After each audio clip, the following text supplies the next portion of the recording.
mfite inda gatatu kiri ntoya cyane none hati ngiye kukwaturira ubundi nahishiraga naguhaze ntago kiri mwiza nka kera reba inde usigaye ukoreye reba ukuntu usigaye amanye reba ukuntu usigaye usa none usigaye nta na kimwe kizima nahera mvuga ngo nkomezanye nawe wambabura ugataha ukajya wa musore ugukonze mu buryo butabaho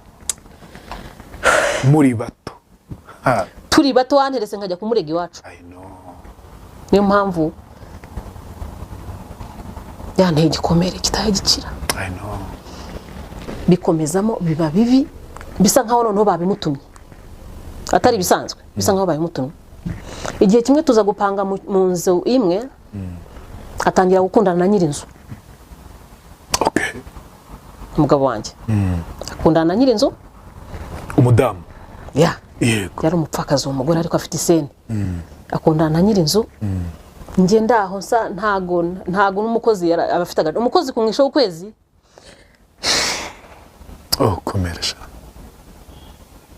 komera kumuje ukwezi arahembwa komera umukozi kumwisha ukwezi ndarahembwa ariko nge nari ndenze umukozi numva mu bana babiri iyo nyirinzu yatekaga yageze urugero rwo kutampahira nyirinzu yateka ibyo bariye bagasigaza n'abarimo akabari ibyo ndya n'abana banjye ari hataha noneho tuba mu gipangu kimwe iyo nzu yagiraga umuryango umwe w'umuntu wo mupangaye ariko indi isigaye ari ya famiye y'uwo mugore n'abana baniki akazaza atahuka niyo byaba ari saa 8 z'ijoro sangahe agatahukira kuri wa mugore ntamenye ko abana bariye ntamenye iki nta kintu azi nabayeho nabi noneho mpindukira ku umukozi w'uwo mugore n'umukozi aramwirukana we ngo ujye ukorera uwo mugore byaje gutese kugira ngo uhinduke umukozi we nyirinzu yarabyukaga akambwira ati ukora ibi n'ibi kandi aryamana n'umugabo wawe nawe ubizi mubiziranyeho yaragendaga akarya iwe akaryama iwe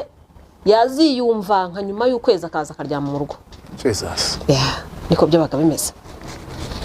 ariko byaje kuba bibi biranarenga mugahurira se no mu gipangu aho ngaho n'umugabo ntakuvugishe cyane nza kugira amahirwe arapanga ahandi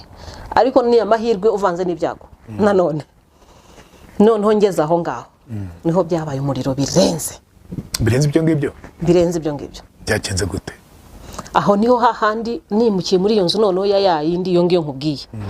niho hahandi niho yazanaga n'abakobwa mu nzu mu rwego rwo hejuru noneho sindebe ngo